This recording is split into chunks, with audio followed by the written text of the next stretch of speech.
वाटतं आपल्या मुलांना ना, लहान मुलांना असं डब्यात काहीतरी चटपटीत पण हवं असतं. म्हणजे मला आठवतं मी माझ्या मुलीला ना पूर्वी गाजर आणि काकडी द्यायची. तर ती आता मला म्हणते, की "आई असं कोणी गाजर काकडी देतं का सकाळच्या डब्याला?" आणि मग ती ती काय करायची, तिच्या मैत्रिणींचं काहीतरी चटपटीत असं एक्सचेंज करून खायची ती. तर हां. तिला रोज गाजर काकडीचा कंटाळा यायचा आणि मी हेल्दी म्हणून तेच द्यायची ना तिला. तर असे काहीतरी असे काही रेसिपीज आहेत का 2-3 की जी लहान मुलांना असं खायला पण आवडेल, छान वाटेल आणि दिसायला पण छान? आता मुलांना शक्यतो पोळी भाजी द्यावी असं बऱ्याच जणांना वाटतं आणि आजकाल शाळांमध्ये पण सांगितलं जातं की नाही मुलांच्या डब्यामध्ये भाजी पोळीच असली पाहिजे. पण आता मुलांना कितीही सांगितलं तर मुलं काही ऐकत नाहीत.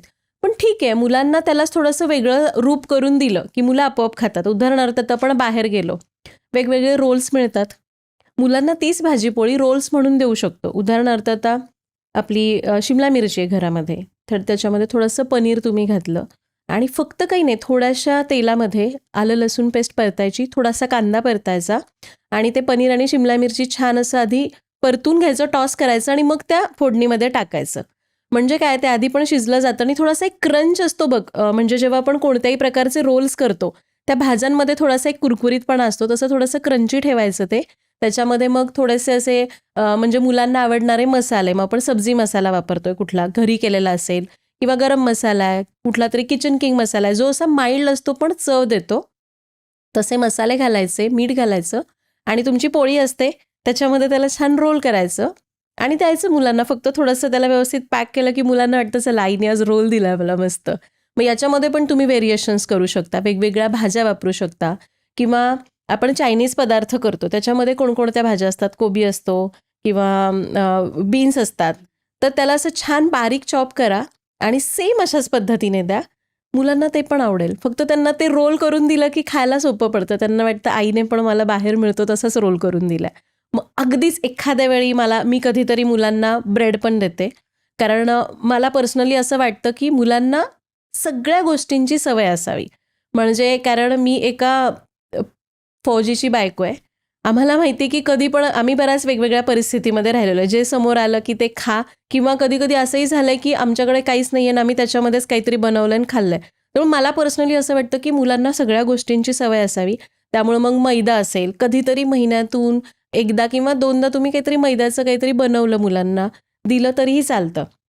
तर कधी-कधी मी ब्रेड सँडविच पण देते आणि त्याच्यात पण तुम्ही वेगवेगळे व्हेरिएशन्स करू शकता. आणि मला काय वाटतं माहिती आहे का, की एखादा पदार्थ तुम्ही करताय ना, त्याच्यामध्ये तो किती कसा आहे याच्यापेक्षा तो किती तुम्ही व्यवस्थित केला आहे. उदाहरणार्थ, आता आपण बर्गर खातो, त्याच्यामध्ये भरपूर बघ तू कच्च्या भाज्या असतात, लेट्यूस असतं किंवा वेगवेगळे, तर ते कशासाठी? तर तो मैदा पचण्यासाठी त्याच्यात फायबर ॲड करावं म्हणून ते असतं. मला वाटतं त्या पद्धतीने आपण ते केलं की नक्कीच ते पचायला हलकं होतं. पण आपण भारतात राहतो.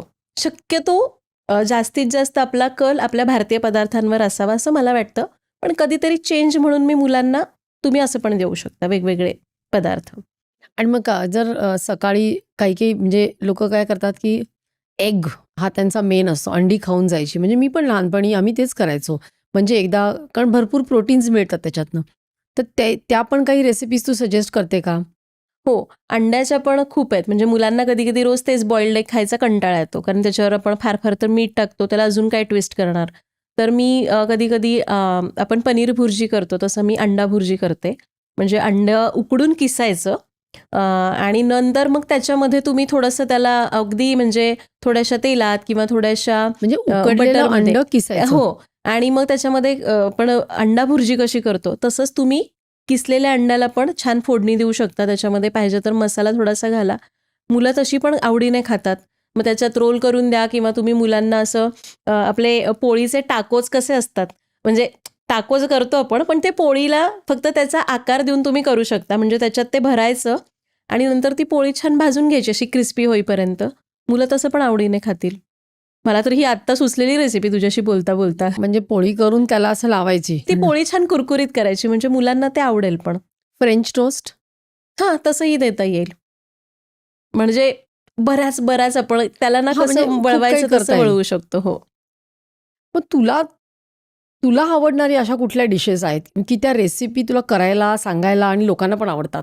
मला तर ना सगळंच म्हणजे आता तू तर बघितलंय मला कुठलाही पदार्थ शक्यतो कसं होतं ना आता तर ठीक आहे आधी तर मला जे आवडायचं तेच मी करायचे पण आता माझं असं झालंय घरामध्ये जे नवऱ्याला मुलांना आवडतं ते करावं लागतं आणि त्याच्यानंतर जेव्हा मी कामाला येते त्यावेळी बाकीच्यांना कमेंट्स वाचून मला बघायला लागते का आता मला काय करायचंय सो मला कधीतरी अशी चॅलेंजिंग कमेंट आली बाबा की मला असं असं प्रॉब्लेम आहे आणि मला तू काहीतरी असं वेगळं सांग मला तर हे खायचंच आहे उदाहरण सांगते मला एकीची कमेंट आली होती की माझ्या नवऱ्याला इडली सांबार खूप आवडतं पण त्यांना शुगर आहे त्यामुळं तांदूळ खायलाच नाही सांगितलं आणि माझा नवरा ऐकत नाही मी म्हटलं तर मी यांच्यासाठी काय करू शकते तर त्यावेळी मला ज्वारीच्या इडलीची आयडिया सुचली होती तर मग अशा वेळी मग मी काय केलं मला वाटलं की चला सोपं काहीतरी बघूयात म्हणून मी ज्वारीचं पिठाचा वापर करून ट्राय करायला गेले पण पीठ एकदम बारीक असतं त्यामुळे ती झाली चिकट मी म्हटलं नाही ही तर आपल्याला काही दाखवता येणार नाही कारण ती अजिबातच चवीला चांगली नव्हती मग त्याच्यानंतर मी म्हटलं आपण ज्वारीचं वापरून बघूयात कसं होतंय मग मी ती ज्वारी मी गरम पाण्यामध्ये रात्रभर भिजवली त्याच्यासोबत उडदाची डाळ भिजवली आणि मग दुसऱ्या दिवशी बारीक केली फक्त मला काय आहे ना जेवढं होईल तेवढं इन्स्टंट करण्यापेक्षा त्याला ऑथेंटिक करायला आवडतं सो मी त्याला फर्मेंट पण करायला ठेवलं आणि त्याची इडली केली तुला सांगते इतकी सुंदर इडली होते ज्वारीची सो अशा वेगवेगळ्या गोष्टी मला ट्राय करायला खूप आवडतात ज्यावेळी मला कोणीतरी सांगतं की असं असं प्रॉब्लेम आहे याच्यावर मला सोल्युशन दे सो हे मला खूप आवडतं करायला तू तर ज्वारीचं म्हटलंस म्हणून मी विचारते की मी मध्ये एक रेसिपी बघितलेली की साबुदाण्याच्या खिचडीसारखी ज्वारीची खिचडी तर ती कशी करायची ग खरं तर त्याला ज्वारी भिजवावी लागते म्हणजे मग त्याच्यात एकतर ज्वारी पटकन भिजत नाही कारण ती खूप कडक असते ती पटकन भिजत नाही आणि मग त्यामुळं मग ती छान भिजवायची त्यानंतर कुकरला पण त्याच्या खूप जास्त शिट्ट्या कराव्या लागतात आणि मग त्याला फोडणी द्यावी लागते मग हे असं करून मग ती ज्वारीची खिचडी तयार होते मग ते थोडंसं टाईम कन्झ्युमिंग आहे पण आवडत असेल तर तुम्ही करू शकता त्याला ती लागते का या खिचडीसारखी नाही अगदी सेम टू सेम तशी नाहीच लागणार कारण ज्वारी ही चवीला पूर्णच वेगळी आहे आणि शिवाय ती कडक आहे साबुदाणा असा आहे की तो तुम्ही असं गरम पाणी घालून 2 तास भिजवला तरी छान भिजतो त्यामुळे त्याच्या आणि याच्यामध्ये खूप वेगळा खूप फरक आहे तुला आठवतंय का की जेव्हा पूर्वी आता किती गावांमध्ये फक्त ही प्रथा ठेवतात की बारशाच्या वेळी घुगऱ्या देतात ज्वारीच्या घुगऱ्या पण त्या कोवळ्या ज्वारीपासून केलेल्या असतात म्हणजे जेव्हा आपण त्याला हुरडा म्हणतो हुरडा जेव्हा निघतो त्यावेळी ती ज्वारी वाळवली जाते आणि मग जेव्हा बारसं असायचं त्यावेळी मग ती ज्वारी आदल्या दिवशी रात्री भिजवतात आणि इतकं सुंदर लागतं ना ते भिजवायचं आणि सकाळी फक्त मीठ घालून उकडायचं आणि त्याच्यामध्ये ओले शेंगदाणे घालतात तुला सांगते मला त्या घुगऱ्या इतक्या आवडतात पण आजकाल ते लुप्त होत चाललेलं आहे फक्त गावांमध्ये त्या दिवशी पण मी एका जागी गेले मला तिथे सुद्धा नाही मिळाल्या घुगऱ्या खायला कारण ते म्हणे आता कोण करतं सगळीकडेच हुरड्याची ज्वारी ठेवत नाहीत